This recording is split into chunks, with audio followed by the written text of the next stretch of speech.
il problema dei PFAS a Colonia Veneta col Circolo Perla Blu. Pier Giorgio, a te.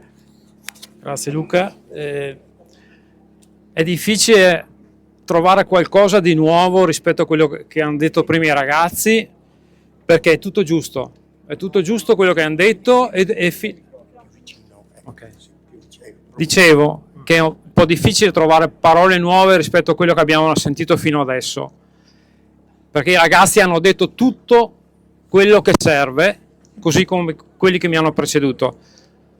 Io però, in vista del traguardo della prima tappa, cioè di questo processo, perché probabilmente non sarà la fine, sarà la prima tappa, voglio ricordare le battaglie che sono iniziate ben 12 anni fa da qualcuno che allora aveva capito cosa stava succedendo.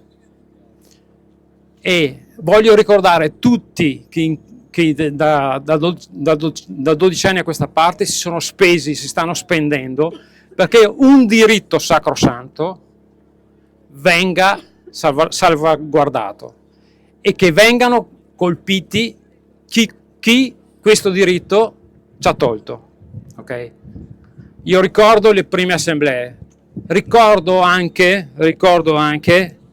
i termini con cui venivamo etichettati. Eravamo degli allarmisti passibili di denuncia per procurato allarme.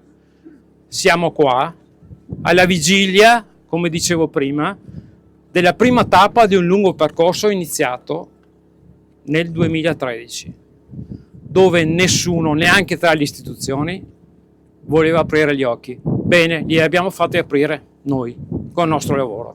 Quindi ringrazio tutti gli attivisti che si sono mossi in questi anni, nessuno escluso. Grazie. Grazie Pier Giorgio.